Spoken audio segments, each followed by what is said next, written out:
Thunder in Greasy Cove. Story 1. The Howl in the Night. I've lived my entire life in Greasy Cove, a place tucked away in the Appalachian mountains, where the trees are thick and the fog creeps in like a whispered secret. They say the woods are alive, but it wasn't until last summer that I truly understood what that meant. It was a humid July evening, the kind where the air hangs heavy and the cicadas scream like banshees. I had just finished a long day of fishing in the creek when I heard it, a low, mournful howl drifting through the trees. My heart raced. The sound was unnatural, almost human, yet laced with an edge of feral hunger. I grabbed my flashlight and stepped out onto the porch, the wood creaking beneath my feet. The shadows danced around me, and I could feel the weight of the night pressing in. I called out, "Hello, is someone there?" My voice trembled in the silence.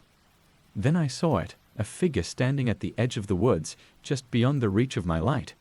It was tall and thin, with limbs that seemed to bend in odd directions.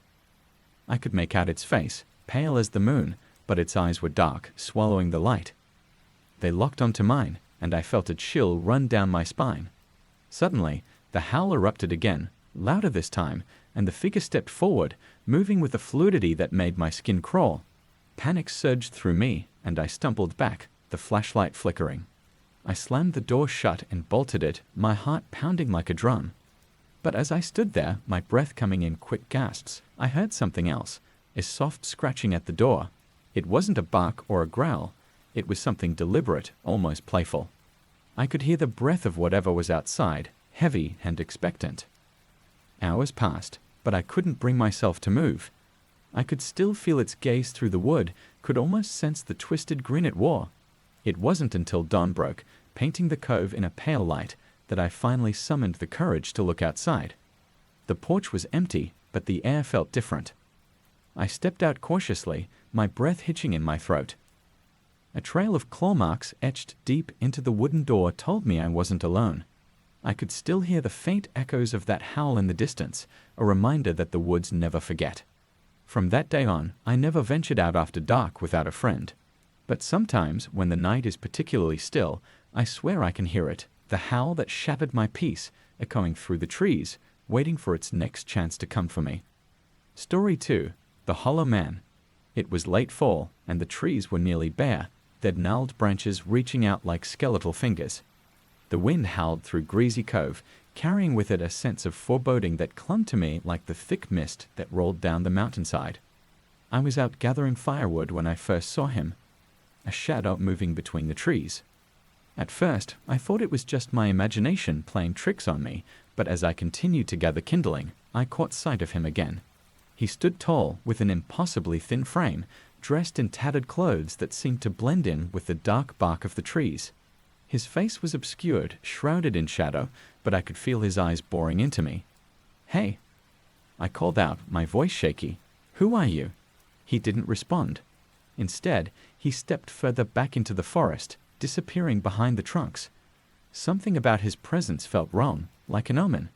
I felt an instinctual urge to run, but curiosity got the better of me. I followed. As I trudged deeper into the woods, the air grew colder. The shadows stretched longer, and I could hear the rustle of leaves like whispers in the wind. I called out again, but only the echo of my own voice answered. The deeper I went, the more disoriented I became. The familiar trails I had walked my whole life twisted into a maze of darkness. Then I saw him again. He stood in a small clearing, motionless, his head tilted as if listening to something far away. I took a step forward, and suddenly he turned to face me. The air crackled with a strange energy, and I could see his eyes now, deep voids, swelling like black holes, and I felt myself being pulled in. "Who are you?" I whispered, that my voice was barely audible over the pounding of my heart. "I am the Hollow Man," he said, his voice a low rasp that echoed in my mind. "I wander these woods, seeking what has been lost." Before I could comprehend his words, the ground beneath me seemed to shift. I stumbled back, losing my footing, and when I looked up, he was gone. The clearing felt alive, as if it had swallowed him whole. Panic surged through me. I turned to run, but the trees closed in around me, trapping me in a web of branches. As I raced back, I could hear his voice lingering in the air. "What have you lost?" Each word was a haunting reminder that the forest had eyes, and I was not alone. When I finally burst through the underbrush gasping for breath. Story 3. The Lantern's Glow. The nights in Greasy Cove can be treacherous, especially when the fog rolls in thick, enveloping everything in a shroud of mystery. It was on one of those nights that I found myself walking home from a friend's house, the weight of the darkness pressing in around me. As I trudged along the narrow path, my heart raced with every snap of a twig. I was almost home when I saw it, a flickering light in the distance. At first, I thought it was a lantern, but as I got closer, it took on a more sinister shape. It hovered just above the ground, casting a ghostly glow over the forest floor. I approached cautiously, curiosity battling with fear. The light danced between the trees, beckoning me forward. I could hear the faintest whispering, like voices carried on the wind. "Come closer," they seemed to say. "Who's there?" I called out, but the only answer was the rustling of leaves. I stepped forward, and the light fled brighter, illuminating a path that twisted deeper into the woods. I felt an irresistible pull, my feet moving almost of their own accord. The further I followed the light, the more disoriented I became. The trees loomed larger, their branches twisting like claws reaching out for me. The whispers grew louder, mingling with the sound of my heartbeat. "Join us," they urged. "Stay forever." Just as panic began to creep in, the light stopped, hovering over a small clearing. At the center lay an old rusted lantern, its glass cracked and darkened with age. The whispers faded, replaced by a heavy silence that settled over the space like a thick blanket. I crouched to pick up the lantern, its cold metal sending a shiver through me. Suddenly, the light burst to life again, blinding me momentarily. When I could see again, the clearing was filled with shadowy figures, their faces obscured but their intentions clear. They reached out to me, their hands clawing at the air. I dropped the lantern and stumbled back, adrenaline surging through me. As I turned to run, I could feel their presence chasing me, the whispers now screams, echoing in my mind. "Stay, stay." I broke through the tree line, gasping for breath, and didn't stop until I was back in my cabin, the door slamming shut behind me. I pressed my back against it, heart pounding, listening as the whispers faded into the distance. To this day, I avoid that part of the woods. But sometimes, late at night, I catch a glimpse of a flickering light in the distance, and I hear those haunting whispers calling me back. Story 4. The Old Woman's Song. Every child in Greasy Cove knows about the old woman who lives at the edge of the woods. They say she sings to the lost souls, luring them in with her haunting melodies. I never paid much attention to the tales until last autumn. It was a chilly evening, and I was out gathering herbs in the fading light. As the sun dipped below the horizon, a low, eerie song drifted through the trees. The voice was sweet yet sorrowful, weaving through the air like a delicate thread. I froze, entranced by the melody. Just a song, I told myself, but something deep within me felt compelled to follow it. I stepped off the path, the underbrush crunching beneath my feet as I made my way toward the source of the sound. The closer I got, the more ethereal the music became. It wrapped around me like a fog, drawing me in. I found myself in a small clearing where the old woman sat on a moss-covered rock, her gray hair flowing like wisps of smoke. Her eyes were closed, and her gnarled hands moved gracefully, as if conducting an invisible orchestra. "Come closer, child," she beckoned, her voice now a soft whisper. "Join me in my song." I hesitated, a chill running down my spine. "What song is this?" "A song for the lost," she replied, her smile both inviting and unsettling. "A song for those who have forgotten their way." Against my better judgment, I stepped closer, drawn in by her enchanting presence. She began to sing again, and I felt something shift within me, a longing for something I couldn't quite name. I was mesmerized, unable to break free from the spell she wove with her voice. But then, a sudden gust of wind swept through the clearing, carrying with it the faint cries of voices trapped in sorrow. The old woman's song faltered, her eyes snapping open wide, revealing depths of despair I hadn't noticed before. "You mustn't listen too long," she rasped. "There are prices to pay for those who linger." A knot of fear twisted in my stomach, and I stumbled back. "I have to go," I cried, turning to flee. The clearing felt alive, the shadows stretching to reach me. As I ran, the song swelled behind me, transforming into a cacophony of wails and cries echoing through the woods. I could hear her calling, "Come back! Come back!" I burst through the trees, panting, and didn't stop until I reached my cabin. Story 5. The Witching Tree. In Greasy Cove, there's a massive oak known as the Witching Tree. It stands alone in a clearing, twisted and gnarled, with roots that snake across the ground like dark veins. The locals warn against getting too close, especially after sunset. But I was young and reckless, believing I was immune to the old tales. One late evening, emboldened by a few drinks at a friend's gathering, I dared my friends to venture out to the tree. We laughed as we made our way down the familiar path, but as we approached, the air grew heavy and still. The light of the moon barely pierced the thick canopy above. "Let's go touch it," one of my friends, Matt, challenged, his bravado masking his unease. With a smirk, I pushed ahead, reaching out to grasp the rough bark. A sudden chill enveloped me, and I felt a strange pulse beneath my fingers, as if the tree were alive. "See, it's just a tree," I scoffed, but deep down, a nagging sense of dread took root. We decided to sit beneath its sprawling branches, sharing stories and jokes, but as the night wore on, the atmosphere shifted. The wind began to rustle the leaves in an unsettling manner, and the shadows danced unnaturally. I felt as if we were being watched. Then, out of nowhere, a low whisper floated through the air. "Leave this place." It was barely audible, but it sent a shiver down my spine. My friends exchanged nervous glances, and I could see the laughter fading from their faces. "Let's go," Matt suggested, his bravado evaporating. But as we turned to leave, I noticed something strange. A figure standing just beyond the tree, partially obscured by the shadows. It was a woman, dressed in tattered clothes, her hair wild and tangled. Her eyes glowed faintly in the dark, locking onto mine.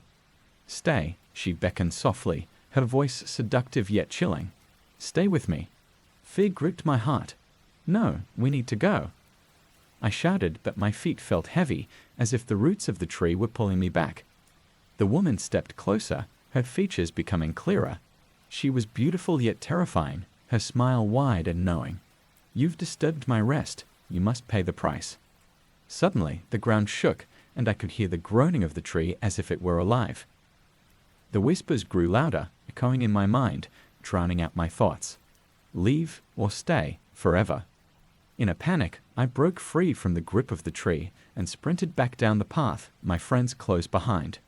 We didn't stop until we reached the safety of the cabin, gasping for breath.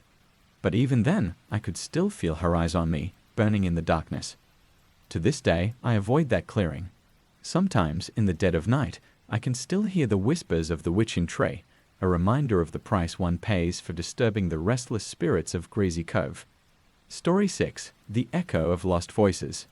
In Greasy Cove, there's a place called Widow's Hollow, named after a woman who vanished years ago. They say she roams the hollow at night, her voice echoing through the trees, searching for her lost love. I had heard the story since childhood, but I never believed in ghosts until that fateful night.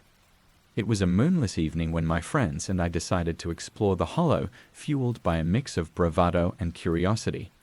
As we made our way through the dense forest, the atmosphere thickened, the air electric with anticipation. The path twisted and turned, leading us deeper into the shadows. When we finally reached the hollow, a heavy silence enveloped us. The trees loomed overhead, their branches clawing at the dark sky. I felt an odd sense of being watched. We gathered around a fallen log, laughing nervously as we recounted the tales of the widow. Then, out of nowhere, I heard it, a soft, sorrowful whisper drifting through the trees. "Help me, please." My heart raced. "Did you guys hear that?" I asked, my voice barely above a whisper. My friends nodded, their faces paling. The whisper grew louder, echoing off the trees. "Help me find him. Bring him back." Fear gripped us, and we huddled closer together. "It's just the wind," Matt insisted, though he didn't sound convinced. But deep down, I felt something darker lurking in the hollow. As the whispers swirled around us, I caught a glimpse of a figure moving among the trees, a woman in a flowing white dress, her hair cascading like a waterfall. "Help me," she cried, her voice full of desperation. "I need him back." Before I could process what was happening, she stepped into the moonlight. Her face was gaunt, eyes hollow, as if she had been wandering for eternity. "Please," she begged, reaching out toward us. Panic surged through me, and I turned to run, my friends following suit. But as we dashed through the trees, the whispers intensified, swirling around us like a storm. "Stay, you can't leave me." I stumbled over roots, the shadows seeming to close in. The hollow felt alive, the trees bending as if trying to trap us. Story 7. The Face in the Water. The creek that runs through Greasy Cove is a lifeline for the locals, a place to fish, cool off, and find solace. But there's an old saying, never look too closely into the water or it might look back at you. I always shrugged it off as superstition until last spring. One hot afternoon, I decided to take a swim. The sun glinted off the surface of the creek, beckoning me to dive in. As I swam, I felt a sense of peace wash over me, the cool water refreshing against my skin. But when I emerged, gasping for air, I caught something out of the corner of my eye, a flicker beneath the surface. Curiosity pulled me closer. I leaned down, peering into the water, and that's when I saw her. A face stared back at me, pale and sunken, hair flowing like seaweed. Her eyes were wide and unblinking, filled with a sorrow that chilled me to the bone. I stumbled back, heart racing. Was this some kind of trick of the light? I tried to shake it off, convincing myself it was just a reflection. But every time I returned to the creek, I found myself drawn to that spot, unable to resist the pull of the water. Each time, the face grew clearer, and with it, the feeling of dread deepened. One evening, I decided to confront whatever it was. I stood at the edge of the creek, the air heavy with tension. "What do you want?" I called out, my voice trembling. The water rippled, and the face emerged again, lips moving silently as if trying to speak. Then the whispers began, a chorus of soft, anguished voices echoing through the trees. "Help her. She needs you." I felt my heart race, a mixture of fear and empathy swelling within me. Who was she? Why was she trapped beneath the water? The next day, I returned with flowers, hoping to honor her memory. As I knelt by the creek, placing them on the surface, I felt a sudden rush of cold air. The water began to churn, and the face surfaced, eyes locking onto mine with an intensity that stole my breath. "Help me, please," she finally whispered, her voice barely audible, yet piercing through the air like a blade. "I'm lost. Find me." Panicked, I stumbled back, retreating from the water. I ran home, the weight of her plea lingering in my mind. I knew then that the creek held secrets, dark and deep, and I had unwittingly awakened something that should have remained undisturbed. After that day, I never returned to the creek. But every now and then, I hear whispers on the wind, the sound of water flowing, and I can't shake the feeling that she's still there, waiting for someone to answer her call. A ghost forever trapped beneath the surface. Story 8. The Harvest Moon. Every autumn, the harvest moon casts an eerie glow over Greasy Cove, illuminating the mountains and turning the woods into a haunting landscape. It's a time for celebration, but also a time of warning. The elders say that on the night of the harvest moon, the spirits of the forest grow restless. Last October, my friends and I decided to host a bonfire at the edge of the woods to mark the occasion. The air was thick with the scent of burning wood and the crackling laughter of friends. As the moon rose high, its golden light danced on the treetops, and we shared stories, some funny, some frightening. As the night wore on, the mood shifted. The laughter faded, replaced by an uneasy silence that settled over us like a heavy fog. "You ever heard about the spirit that comes out on the harvest moon?" Matt asked, his voice low and serious. "They say she steals away the unworthy." "What do you mean?"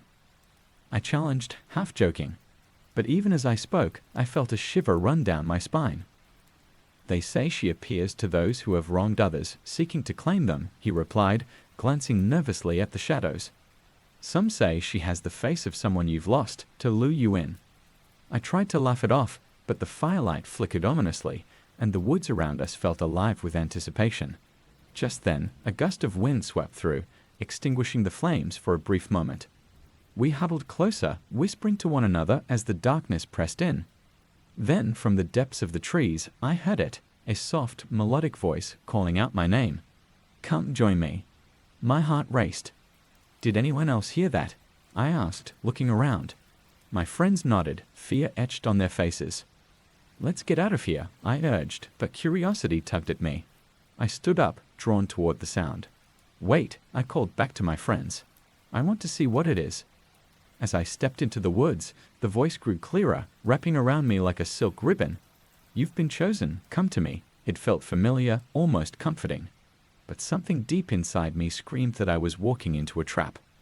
I continued forward, branches snapping underfoot. The moonlight filtered through the leaves, illuminating a figure standing just beyond the trees, a woman with long flowing hair and a face that flickered between familiarity and terror. Story 9. The Mark of the Coyote. Growing up in Greasy Cove, I always heard the stories about the coyotes that roamed the mountains. They were said to be harbingers of bad luck, especially when one howled at night. I never put much stock in the tales until one fateful winter evening. It had been a long day, and I was out checking the traps I'd set near the edge of the woods. The air was biting cold, and snow blanketed the ground, muffling all sound.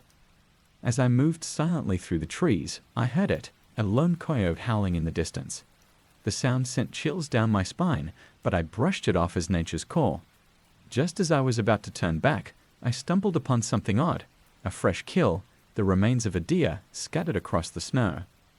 The sight was unsettling, but what truly caught my attention was a strange pattern in the snow nearby, footprints that didn't belong to any animal I recognized. Suddenly, the howling grew closer, now echoing through the trees as if a pack was converging.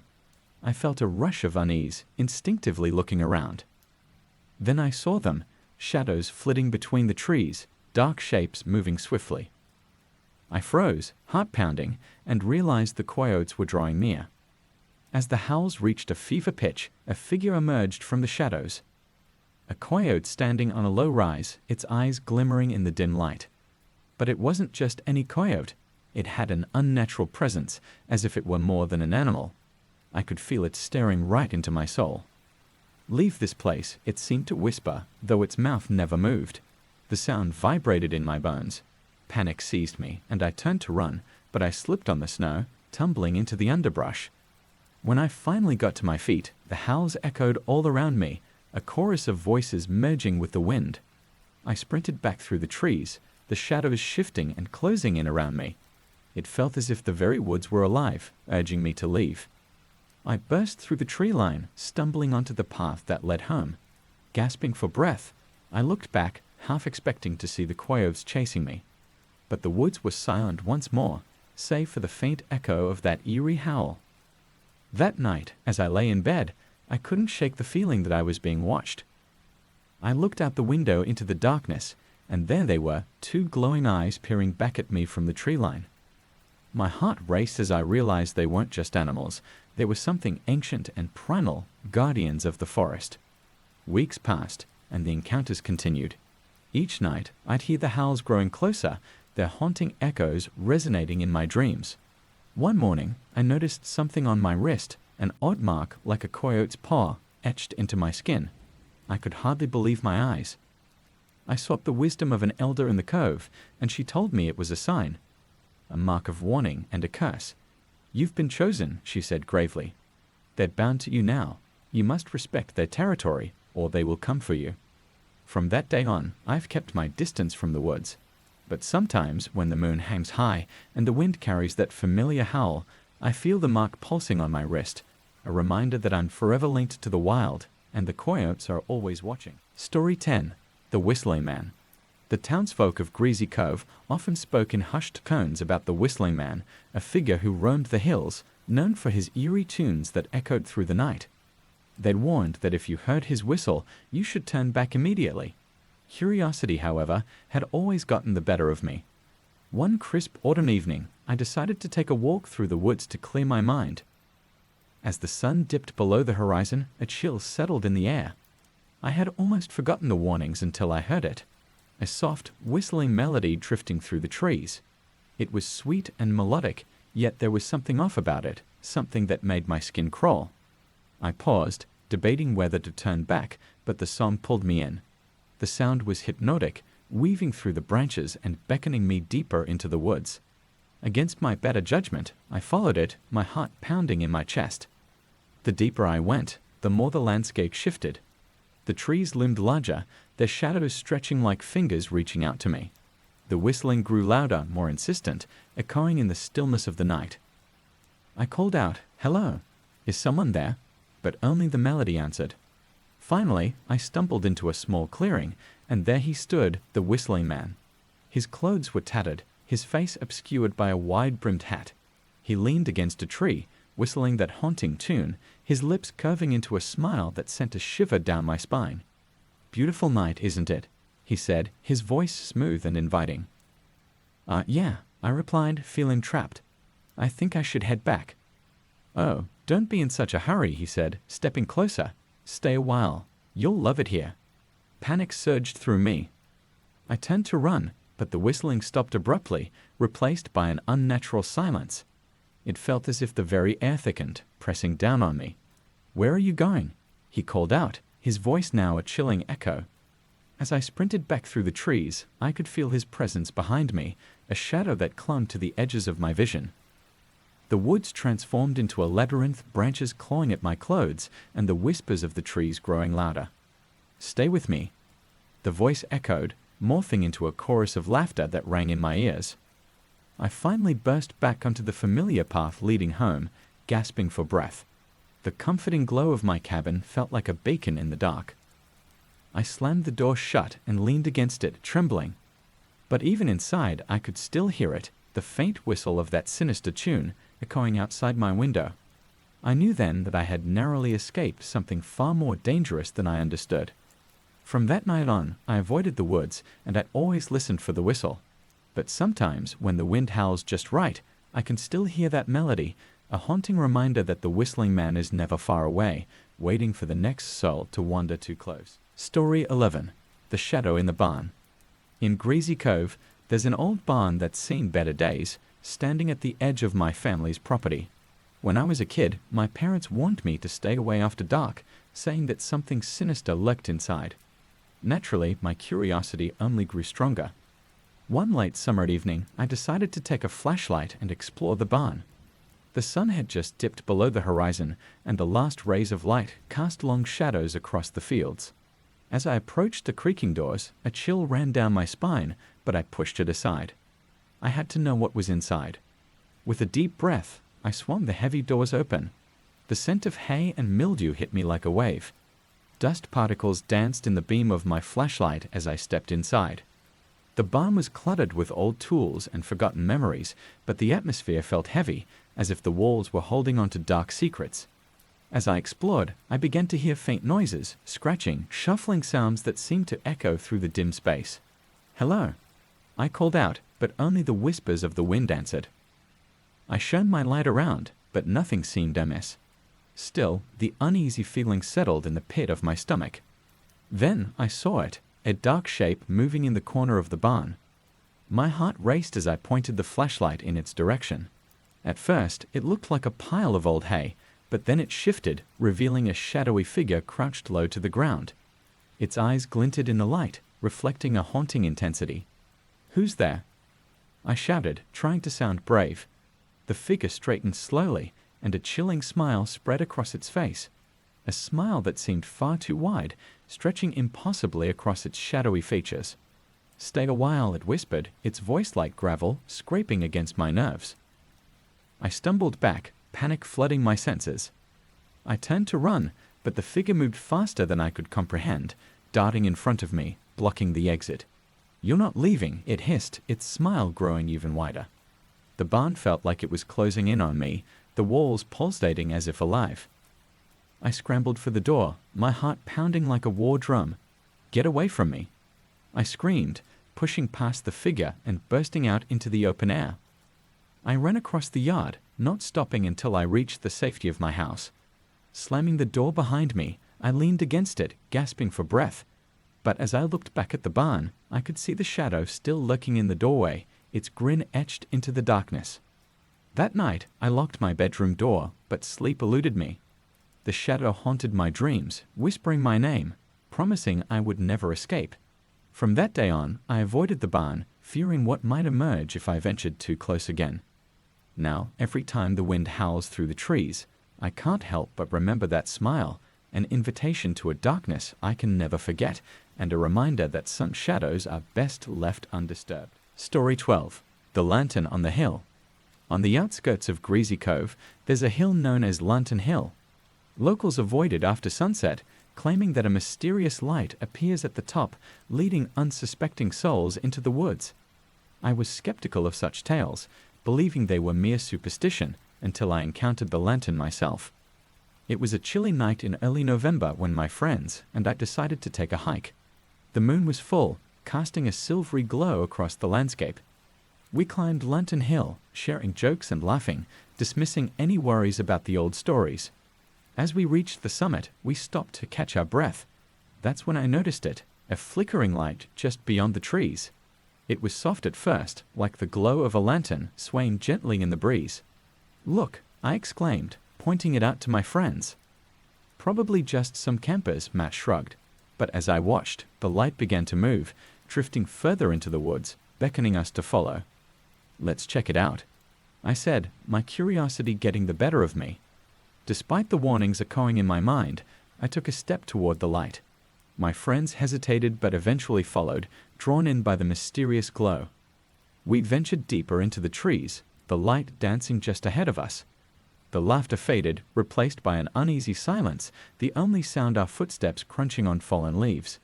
"This feels wrong," Lisa said, glancing back at the path we had come from. "Just a little further," I urged, though doubt crept into my thoughts. The lantern swayed, flickering as if it had a life of its own, leading us deeper into the darkness. As we pressed on, the forest felt different, alive, almost hostile. The trees loomed closer, their branches twisting like skeletal hands. The light continued to flicker, but it began to dim, growing faint as we moved further away from the hilltop. Suddenly, the light vanished. Panic set in. "Where did it go?" I asked, turning in circles. The trees seemed to close in around us, the shadows deepening. Then, from the darkness, we'd heard a soft, melodic voice. "Come closer. Don't be afraid." It was soothing yet sinister, wrapping around us like a fog. "What is that?" Matt whispered, fear creeping into his voice. "I want to go back," Lisa said, her eyes wide with terror. But before we could turn, the voice grew more insistent. "Stay with me. You'll never be alone." As if in a trance, I felt myself drawn toward the darkness. My friends grabbed my arms, pulling me back just in time. "We need to get out of here," they urged. We ran, tearing through the underbrush, branches clawing at our clothes. The whispers followed, echoing through the trees, calling out for us to return. "You can't escape me," the voice taunted, growing louder with each step. Finally, we burst out of the woods and onto the familiar path leading home. We didn't stop until we reached the safety of my cabin, panting and trembling. That night, as I lay in bed, I could still hear the echoes of that voice, a haunting reminder that the lantern was a trap, a lure meant to draw the curious into the depths of the woods. Now, I avoid Lantern Hill, knowing that some lights are meant to lead you astray, and that the forest holds secrets best left undisturbed. Story 13. The Lonesome Whistle. In the heart of Greasy Cove, there's a winding path known as Whistler's Road. The legend goes that if you walk it alone at night, you'll hear the lonesome whistle of a traveler who never made it home. I had heard the stories countless times, but I never believed them, until I decided to test the tale for myself. One rainy evening, I found myself restless, staring out at the downpour. I needed an escape, and Whistler's Road seemed like the perfect adventure. Armed with a flashlight and a sense of bravado, I set off, the rain soaking my clothes as I stepped into the darkness. As I walked, the trees loomed overhead, their branches swaying in the wind. The sound of raindrops felt like whispers around me, but soon I began to hear something else. A faint whistle carried on the breeze, high and sweet, cutting through the noise of the storm. I paused, heart racing. "Is someone there?" I called out, my voice trembling. The whistle stopped abruptly, and silence enveloped me.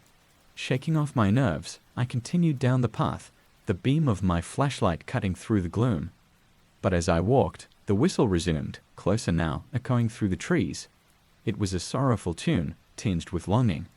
I felt an inexplicable pull toward it, as if the melody was meant for me. "Who's there?" I shouted again, but my voice was swallowed by the rain. Just ahead, I saw a figure standing in the shadows, a man, drenched but still. He looked up, and I could see his face, pale and gaunt, his eyes wide with an unsettling emptiness. "Help me," he whispered, the whistle fading into a haunting sigh. My instincts screamed at me to turn back. "What do you need?" I called out, my voice barely above a whisper. He stepped closer, and I felt a chill radiate from him. "I'm lost. I need to find my way home," he said, his voice thick with despair. "Will you help me?" But as he drew nearer, the air around me grew heavy, oppressive. The rain intensified, slapping against my skin, and I noticed something strange. His feet didn't seem to touch the ground. He floated just above the muddy path, the shadows swirling around him like a cloak. Fear clawed at my throat. I can't," I stammered, stepping back. "I need to go." The man's expression changed, his eyes darkening. "You can't leave me," he hissed, and in that moment I realized he wasn't just lost, he was trapped. With adrenaline coursing through me, I turned and ran, the whistle now a cacophony of despair behind me. "Help me," he cried, the sound morphing into a chilling echo that chased me down the path. I didn't stop until I reached the edge of town, gasping for breath, heart pounding. I looked back, but the rain had washed away any trace of him. All that remained was the weight of his sorrow lingering in the air. That night, I locked my doors and pulled the curtains tight, but sleep eluded me. The whistle haunted my dreams, a reminder of the man who wandered Whistler's Road, forever seeking a way home, a spectre trapped between worlds. From that day on, I avoided the road after dark. But every now and then, when the wind howls just right, I can still hear the faintest whistle, a lonesome sound echoing through the trees, reminding me that some souls remain lost forever. Story 14. The Dollmaker's Curse. In the heart of Greasy Cove, there once lived a dollmaker known for his exquisite creations. They were beautiful, lifelike dolls that seemed to have a spark of magic. But as the stories go, his talent came with a dark price, a curse that ensnared anyone who possessed his dolls. I had always been fascinated by the tales of the dollmaker, so when I stumbled upon his old workshop hidden deep in the woods, I felt an irresistible urge to explore. The door creaked ominously as I pushed it open, revealing a room filled with dust-covered dolls, their glassy eyes watching me as if they held secrets of their own. One doll, in particular, caught my attention. She had golden curls and a delicate porcelain face, wearing a beautiful blue dress that seemed to shimmer in the fading light. I felt an odd connection to her, as if she were calling out to me. Ignoring the warnings, I took the doll and decided to bring her home. That night, as I placed her on my shelf, a chill filled the room. I dismissed it as a draft and went to bed, but sleep eluded me. I could swear I heard faint whispers echoing from the corner where the doll sat. As the days passed, strange things began to happen. Objects in my room would go missing, only to reappear in odd places. Shadows danced along the walls, and I could feel a cold presence lingering, especially when I was alone. My friends noticed my unease but brushed it off as imagination. Then one stormy night, I woke to a soft, melodic voice. "Help me," it whispered, the sound wrapping around me like a silk thread. I turned, eyes wide, and saw the doll sitting upright on my bed, her eyes glowing in the dark. "Please let me go," she pleaded, her voice a haunting echo of sorrow. I didn't choose this life. Panic gripped me. "What do you mean?" I gasped, unable to comprehend what was happening. "I'm bound to this curse. You must return me before it's too late," she cried, her porcelain face twisting in anguish. "If you don't, I will take you with me." I bolted upright, heart racing. "No, I can't." Suddenly, the room grew cold, and shadows erupted from the corners, swirling around me like a storm. The whispers grew louder, a chorus of trapped souls echoing in my ears. "Help us! Release us!" they cried, their voices merging into a cacophony of despair. Desperate, I grabbed the doll and raced back to the workshop, the rain pelting down as I ran. The wind howled through the trees, but I pressed on, driven by fear and a strange sense of responsibility. When I reached the workshop, the door swung open as if welcoming me back. I placed the doll on the workbench, and in that moment, the air felt charged, as if the room itself were alive.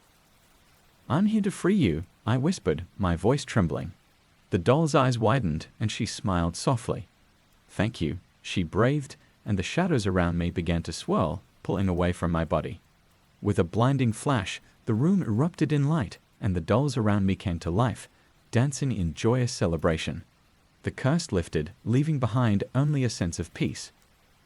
I stumbled out of the workshop, breathless and shaken, knowing I had escaped the dollmaker's grasp.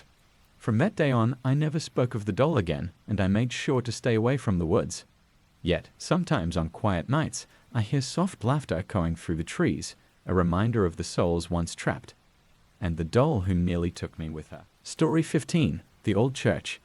At the edge of Greasy Cove, nestled between thick pines, stands an old church that hasn't seen a congregation in decades. The townsfolk avoid it, claiming that the spirits of the lost still wander its crumbling halls. I had always been curious about it, and one evening I decided to see for myself what lay inside. As I approached the church, the wind whispered through the trees, carrying a sense of foreboding. The door creaked ominously as I pushed it open, revealing a dim interior filled with dust and decay. The wooden pews were warped and covered in cobwebs, and the stained glass windows, though cracked, still cast eerie patterns of color on the floor. I wandered through the empty space, feeling a chill that seemed to seep into my bones. As I explored, I noticed strange symbols carved into the walls, ancient runes that pulsed with a faint, dark energy. A sense of unease settled over me, but my curiosity pushed me further. In the front of the church stood an altar draped in tattered fabric. As I approached, I felt a presence, a weight in the air that made my heart race. Then, from the shadows, I heard it, a low, mournful hen echoing through the rafters, a sound that sent shivers down my spine. "Who's there?" I called out, but only the hen responded, wrapping around me like a shroud. The air grew thick with sorrow, and I could almost see shadows moving just beyond my vision. Suddenly, the hen stopped, replaced by a heavy silence that pressed against my chest. I felt a cold breeze rush past me, and the door slammed shut with a thunderous bang. Panic surged as I turned to flee, but the shadows coalesced, forming a figure cloaked in darkness. "Why do you disturb us?" It whispered, its voice a chilling echo that filled the room. The figure stepped closer, revealing hollow eyes that glinted with a malevolent light. I'm sorry. I didn't mean to intrude." I stammered, backing away. But the figure continued to advance, the shadows swirling around it like a tempest. "You have awakened the forgotten," it hissed, and with that, the room seemed to darken further, the symbols on the walls glowing ominously. Desperate, I turned and dashed toward the door, heart pounding in my ears. As I reached for the handle, a cold grip wrapped around my wrist, pulling me back. I screamed, struggling against the unseen force. In that moment, I remembered the symbols, the protection runes. With every ounce of strength, I shouted the words I'd seen etched into the walls, invoking their power. The grip on my wrist loosened, and the shadows shrieked, a cacophony of anguish that reverberated through the church. I stumbled out the door just as the shadows erupted in a blinding light, engulfing the figure in an angry flash. I fell to the ground, gasping for breath, the weight of the darkness lifting as I scrambled away from the church. As I ran through the woods, the mournful hen faded into silence behind me, leaving only the sound of my pounding heart. I didn't stop until I reached the safety of my home, the warmth of the lights inside banishing the lingering chill. That night, I lay awake, shaken by the encounter. I could still hear the echo of that haunting hen in my mind, a reminder of the spirits that lingered in the old church, waiting for someone to disturb their eternal rest. From that day on, I vowed to leave the church alone, knowing that some places are meant to be forgotten, and some spirits are best left undisturbed. Story 16. The Whispering Pines. Deep in the heart of Greasy Cove lies a grove of ancient pines known as the Whispering Pines. Locals say the trees can speak, but not all who listen return unchanged. I had always been drawn to the woods, so when I heard about the grove, I couldn't resist the temptation to discover its secrets. One crisp autumn afternoon, I ventured into the grove, the sunlight filtering through the tall trees, casting long shadows on the forest floor. The air was thick with the smell of damp earth and pine needles, a comforting scent that belied the tales I'd heard. As I wandered deeper, I noticed a subtle change in the atmosphere. The rustle of leaves seemed to form words, a soft murmur that surrounded me. "Listen, come closer," the whispers beckoned, their voices sweet yet unsettling. "Hello." I called out, unsure if I was speaking to the trees or simply my imagination. The whispers intensified, swirling around me like a gentle breeze. I felt an inexplicable urge to follow them, to discover their source. With each step, the whispers grew louder, more insistent. "Stay with us. Hear our story." I paused, my heart racing. It felt as if the grove had come alive, every tree alive with ancient knowledge. Suddenly, I stumbled upon a clearing, and at its center stood an enormous pine, its trunk gnarled and twisted. The whispers reached a fever pitch, enveloping me. "This is where we gather. This is where we share." I approached the tree, feeling a strange energy pulsing through the ground. The whispers shifted, becoming clearer, but still shrouded in mystery. "We are the keepers of the forest. You must listen, or you will forget." Before I could respond, the ground beneath me trembled. I stumbled back, watching in horror as shadows began to rise from the forest floor. Figures materialized, their faces obscured by darkness, yet their eyes gleamed with a sorrowful light. "Help us," they whispered, reaching out with skeletal hands. "We were lost, trapped by our own greed. Help us find peace." Fear surged through me. "What do you want from me?" I shouted, the weight of their gaze pressing down on my chest. "Listen," they urged, their voices a chorus of desperation. "Help us remember." In that moment, the air thickened, and I felt a wave of memories flooding my mind. Visions of the forest before it was mad by human hands, the beauty of nature untouched. I saw the spirits of those who had once lived in harmony with the land, now trapped between worlds. "No," I whispered, tears streaming down my face. "I can't bear this." The figures drew closer, their forms flickering like flames. "You can free us," they urged, "but you must promise to protect the grove, to tell our story." Panic clawed at my throat.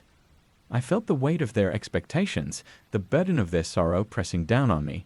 With a deep breath, I nodded. "I promise," I said, though doubt gnawed at my resolve. Instantly, the whispers softened, a gentle breeze rustling the leaves. The figures began to fade, their sorrow lifting as they whispered their thanks. "You will remember," they said, their voices now a soft lullaby. I stumbled back, heart racing, until I reached the edge of the grove.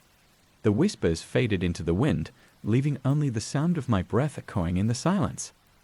That night, I lay awake, haunted by the memories I had glimpsed. I could still hear the whispers in my mind, a reminder of my promise and the burden it carried. From that day on, I visited the Whispering Pines often, sharing their story with anyone who would listen. And every time I stepped into that grove, I could feel the spirits watching over me, grateful for my promise to keep their memories alive, and I knew I would never forget. Story 17, The Bone Collector. In Greasy Cove, the old legends often spoke of a mysterious figure known as the Bone Collector. It was said that he roamed the forest, collecting the bones of the lost and forgotten, using them to build his collection in a hidden cave deep in the woods. Most dismissed it as a folktale, but I had always been a curious sort, and the allure of the unknown drew me in. One foggy evening, I decided to venture into the forest to see if there was any truth to the stories. Armed with a flashlight and a sense of adventure, I followed the winding trails, the air thick with mist and the distant calls of night creatures. As I walked, I couldn't shake the feeling that I was being watched. The trees towered above me like sentinels, their branches twisting in unnatural shapes. The deeper I went, the more unsettling the atmosphere became. Every rustle in the underbrush set my nerves on edge. Eventually, I stumbled upon a clearing. At its center stood a gnarled old tree, its roots twisting out of the ground like skeletal fingers. Beneath the tree, I noticed something half buried in the dirt, bones. My heart raced as I realized they were human, scattered and discolored, as if they had been there for ages.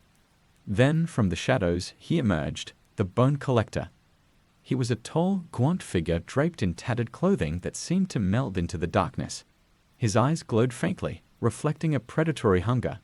"You shouldn't have come here," he whispered, his voice raspy like dry leaves. I stumbled back, fear gripping me. I was just curious," I stammered. "I didn't mean any harm." His smile twisted into something grotesque. "Curiosity has a price. You see, these bones hold stories, stories that must be told." He gestured to the scattered remains. "And you will help me tell them." "No, I want to leave." I shouted, but as I turned to run, I felt a cold hand grip my shoulder, paralyzing me in place. "Not so fast," he hissed, leaning closer. "You must listen. Every bone has a tale, and you are now part of this story."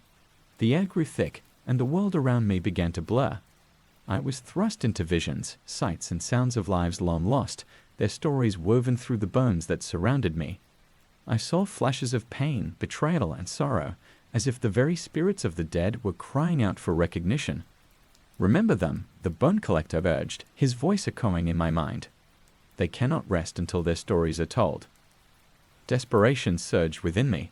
"I can't. I don't want this." I cried out, but it was too late. I could feel the weight of their stories pressing down on me, filling my mind with anguish. Suddenly, a fierce determination ignited.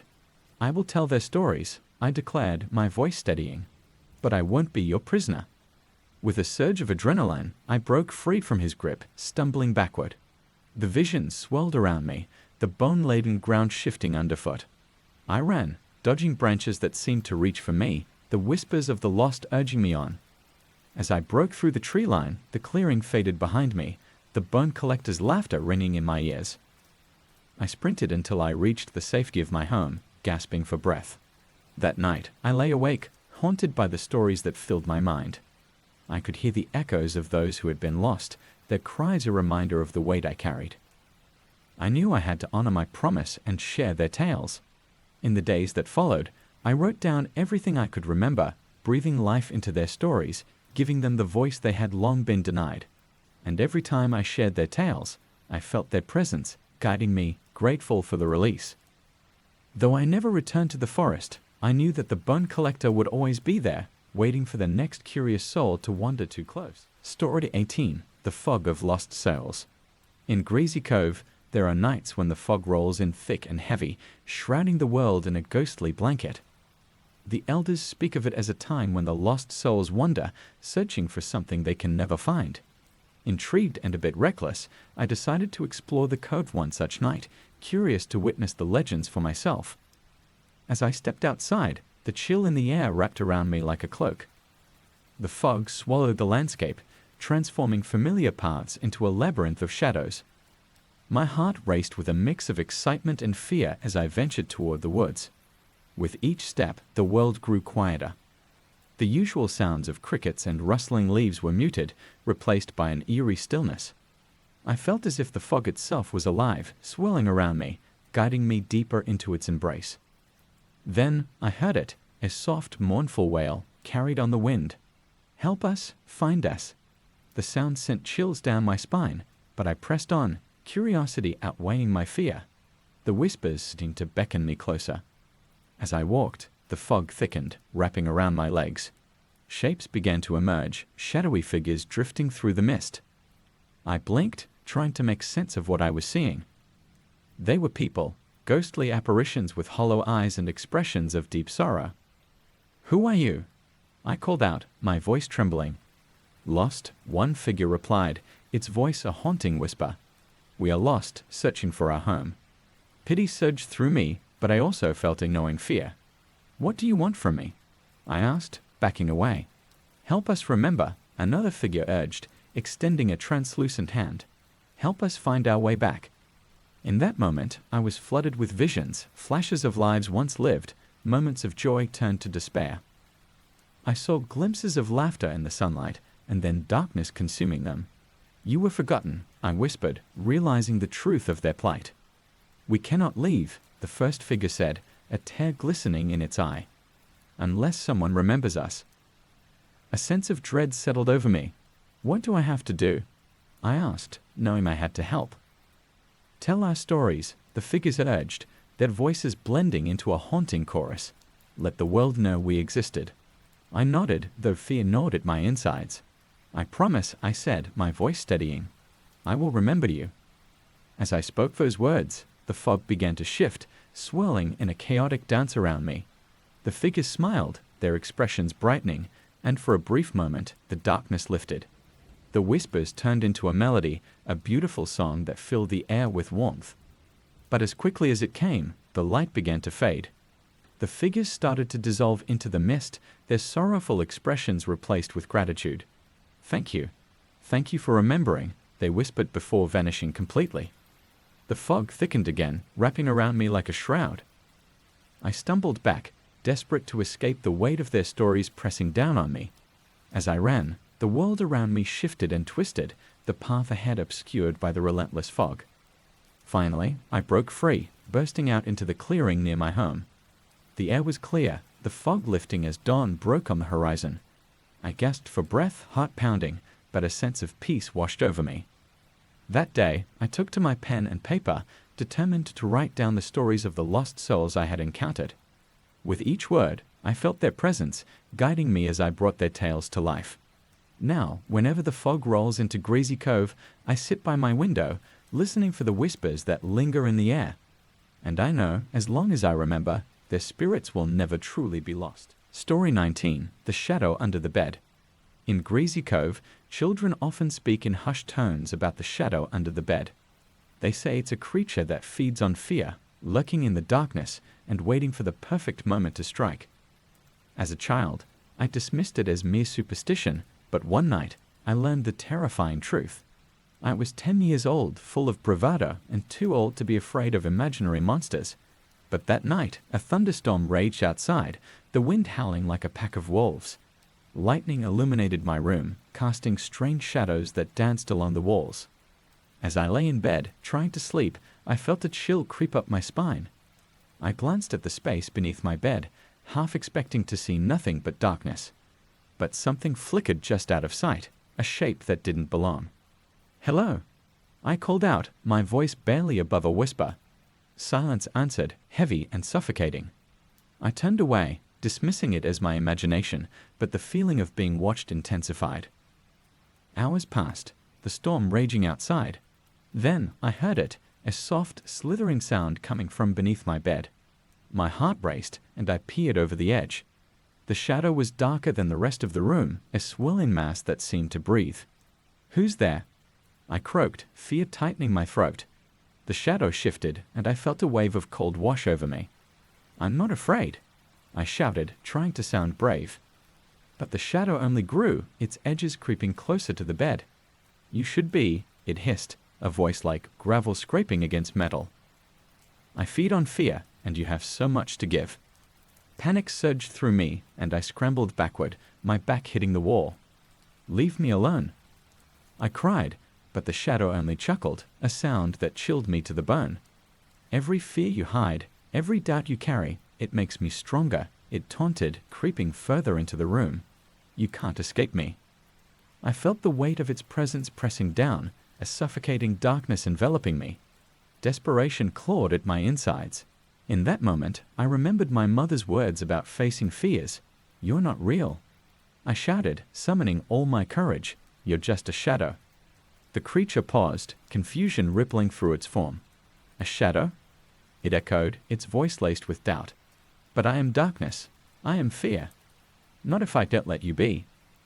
I yelled, summoning every ounce of strength. "You have no power over me." Suddenly, the room brightened as a bolt of lightning illuminated the shadow, revealing its true form, an amorphous figure of swirling darkness, twisted and grotesque. It shrieked, a sound of rage and pain, as the light washed over it. With one last desperate push, I grabbed my flashlight and aimed it directly at the shadow. "Be gone," I shouted, the beam piercing through the darkness.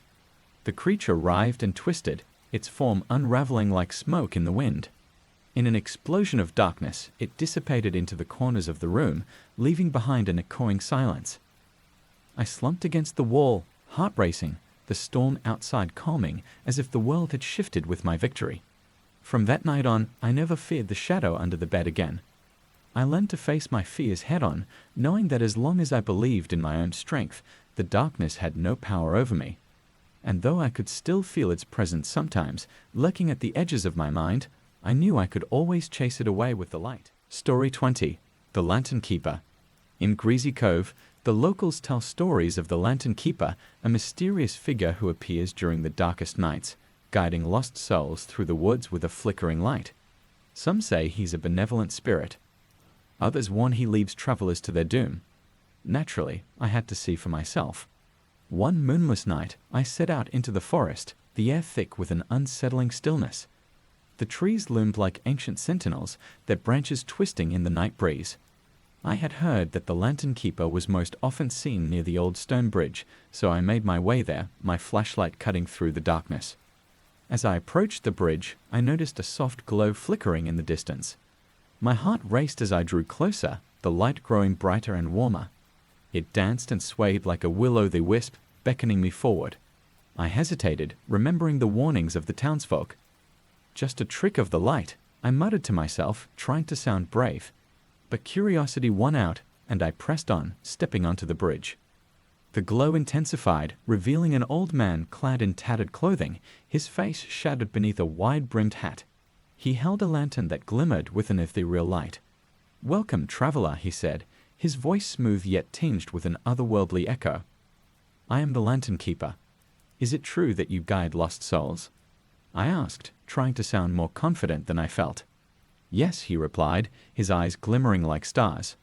"But I also guide those who seek something deeper, answers, closure, peace." I felt a pull toward him, an inexplicable urge to share my burdens. I've been feeling lost myself," I confessed, the weight of my worries pouring out. "I don't know what to do." The lantern keeper nodded, stepping closer. "Then walk with me, and let the light show you the way." Before I could think better of it, I followed him off the bridge and into the woods. The lantern illuminated the path ahead, casting flickering shadows that danced along the trees. As we walked, he shared tales of those who had come before me, each story weaving a tapestry of sorrow and longing. But as we ventured deeper, the air grew colder and the shadows grew thicker. "Is it always this dark?" I asked, unease creeping into my voice. "Darkness is a part of the journey," he replied cryptically. "You must face it to find the light."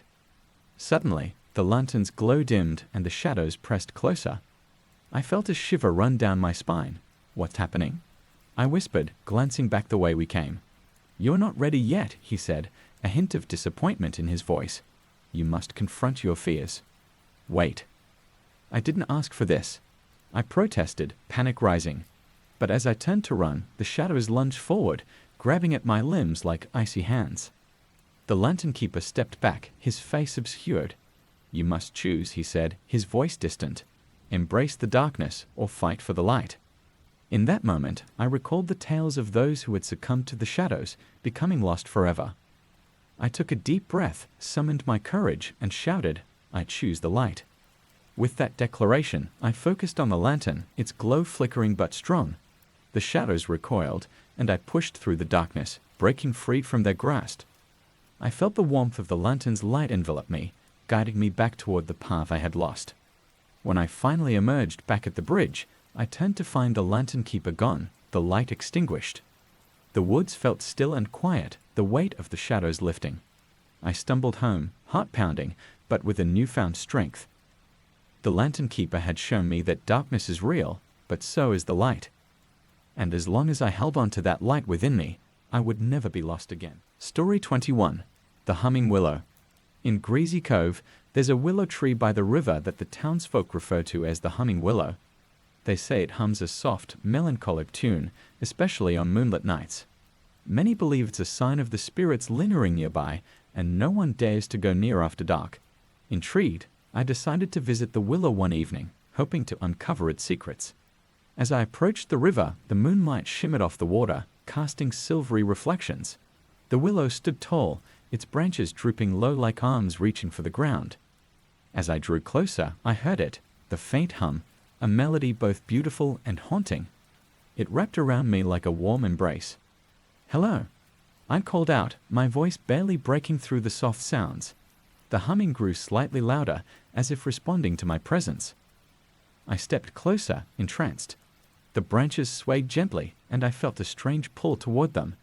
I reached out to touch the bark, and a shiver ran through me, as if the tree was alive. "Help us," a voice whispered, so soft I thought I imagined it. I stepped back, my heart racing. "Who's there?" The hum shifted, taking on a more urgent tone. "We are the lost, trapped beneath the roots," the voice continued, echoing from the depths of the tree. "We need your help." A sense of dread washed over me, but I felt compelled to listen. "What do you want?" I asked, my voice trembling. "Release us," the voices pleaded, a chorus of sorrowful echoes.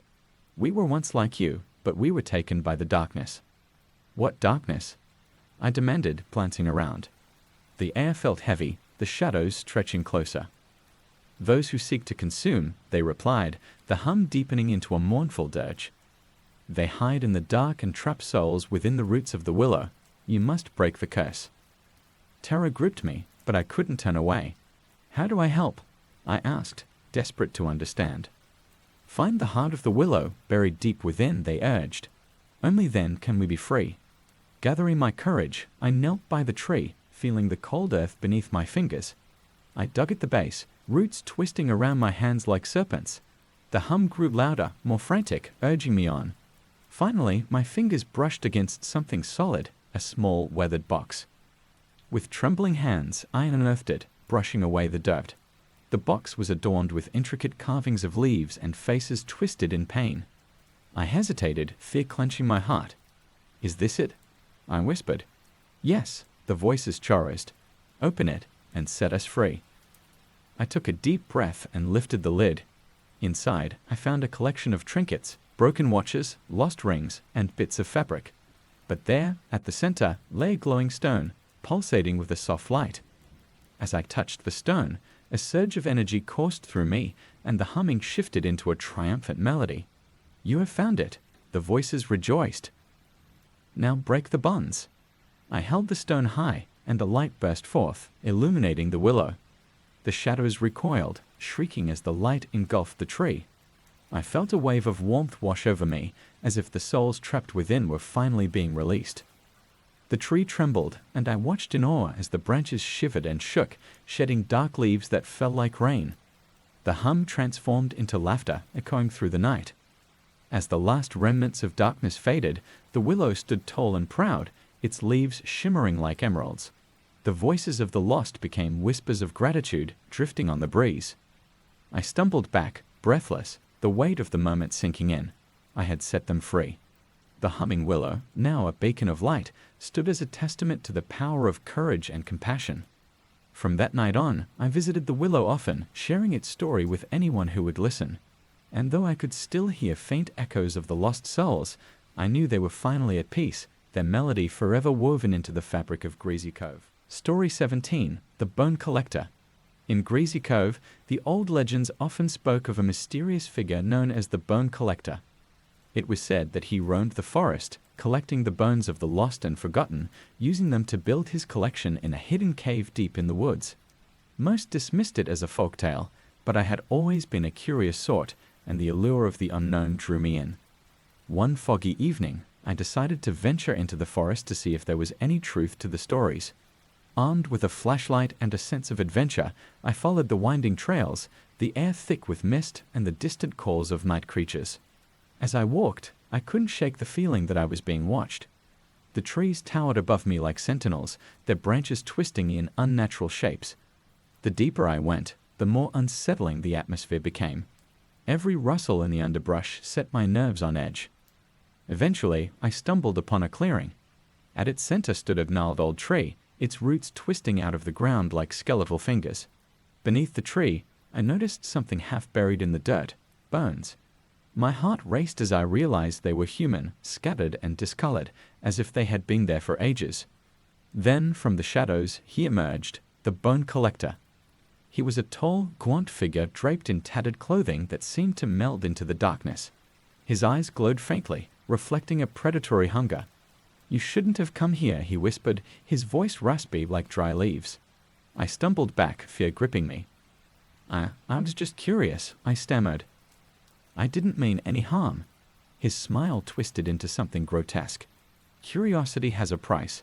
You see, these bones hold stories, stories that must be told." He gestured to the scattered remains. "And you will help me tell them." "No, I want to leave." I shouted, but as I turned to run, I felt a cold hand grip my shoulder, paralyzing me in place. "Not so fast," he hissed, leaning closer. "You must listen. Every bone has a tale, and you are now part of this story." The air grew thick, and the world around me began to blur.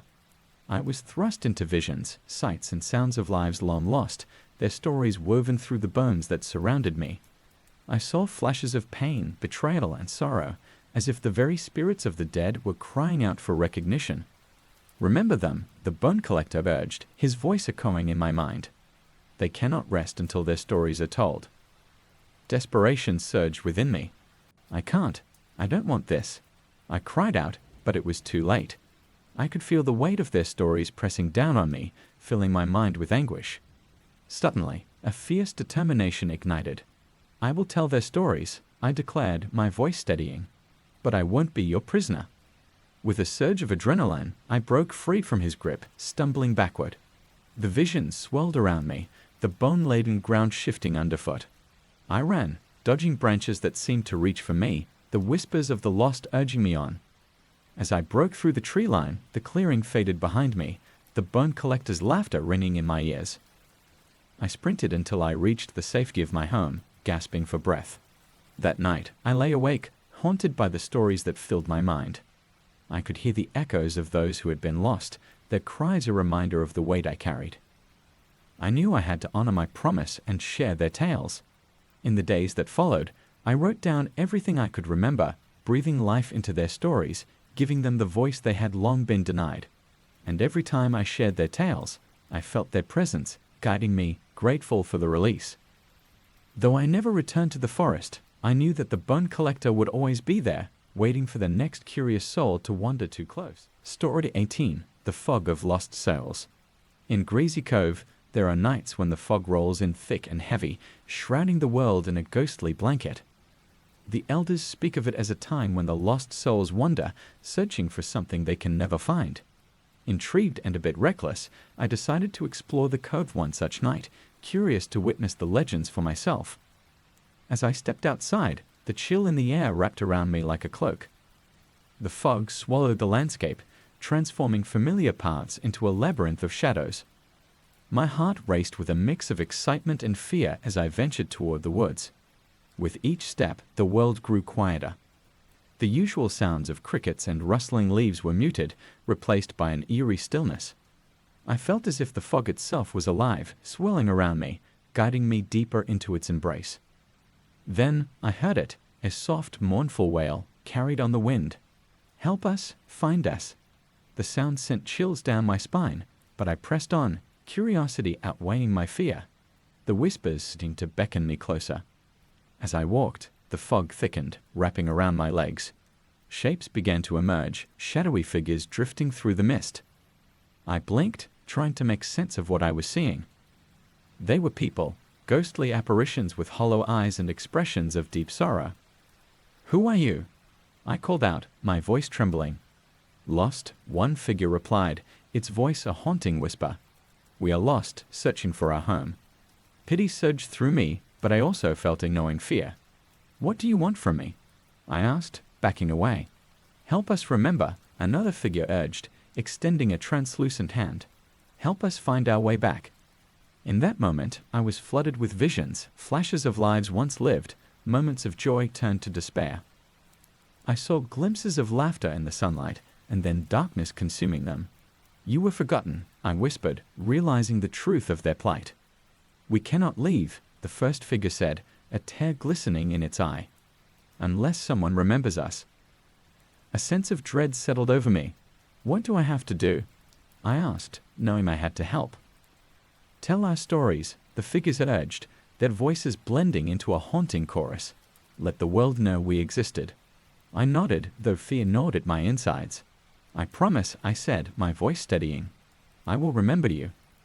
As I spoke those words, the fog began to shift, swirling in a chaotic dance around me. The figures smiled, their expressions brightening, and for a brief moment, the darkness lifted. The whispers turned into a melody, a beautiful song that filled the air with warmth. But as quickly as it came, the light began to fade. The figures started to dissolve into the mist, their sorrowful expressions replaced with gratitude. "Thank you. Thank you for remembering," they whispered before vanishing completely. The fog thickened again, wrapping around me like a shroud. I stumbled back, desperate to escape the weight of their stories pressing down on me. As I ran, the world around me shifted and twisted, the path ahead obscured by the relentless fog. Finally, I broke free, bursting out into the clearing near my home. The air was clear, the fog lifting as dawn broke on the horizon. I gasped for breath, heart pounding, but a sense of peace washed over me. That day, I took to my pen and paper, determined to write down the stories of the lost souls I had encountered. With each word, I felt their presence, guiding me as I brought their tales to life.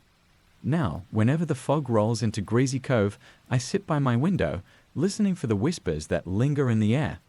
And I know, as long as I remember, their spirits will never truly be lost. Story 18. The Fog of Lost Souls. In Greasy Cove, there are nights when the fog rolls in thick and heavy, shrouding the world in a ghostly blanket. The elders speak of it as a time when the lost souls wander, searching for something they can never find. Intrigued and a bit reckless, I decided to explore the cove one such night, curious to witness the legends for myself. As I stepped outside, the chill in the air wrapped around me like a cloak. The fog swallowed the landscape, transforming familiar paths into a labyrinth of shadows. My heart raced with a mix of excitement and fear as I ventured toward the woods. With each step, the world grew quieter. The usual sounds of crickets and rustling leaves were muted, replaced by an eerie stillness. I felt as if the fog itself was alive, swirling around me, guiding me deeper into its embrace. Then I heard it, a soft, mournful wail, carried on the wind. "Help us, find us." The sound sent chills down my spine, but I pressed on, curiosity outweighing my fear. The whispers seemed to beckon me closer.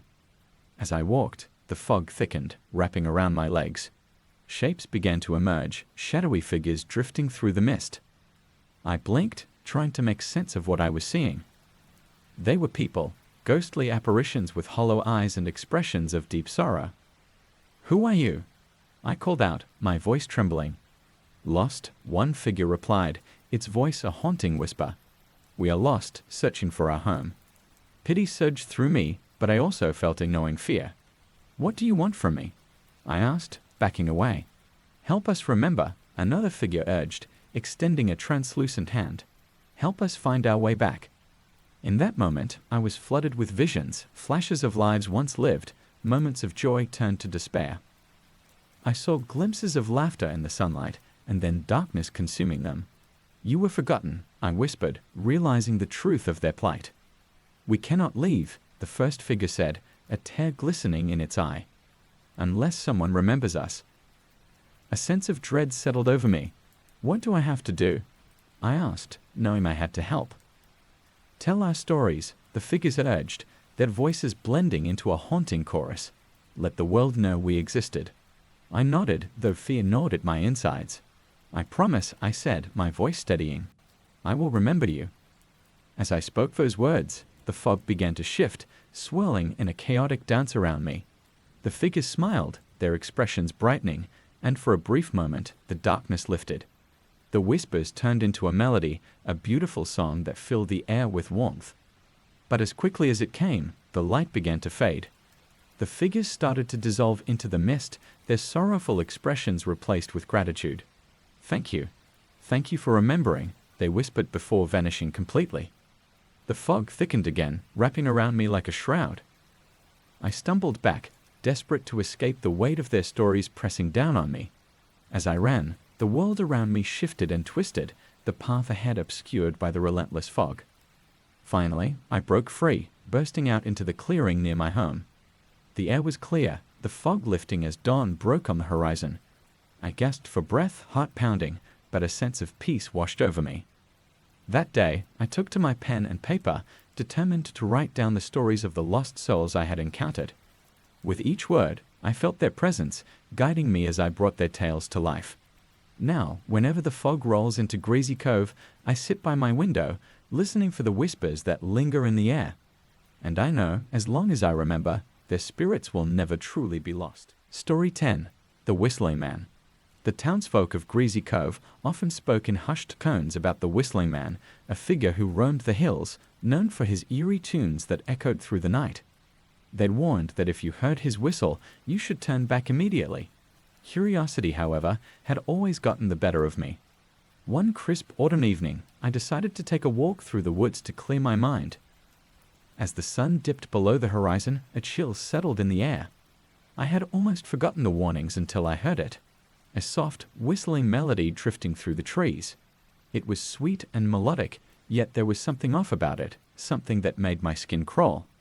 I paused, debating whether to turn back, but the song pulled me in.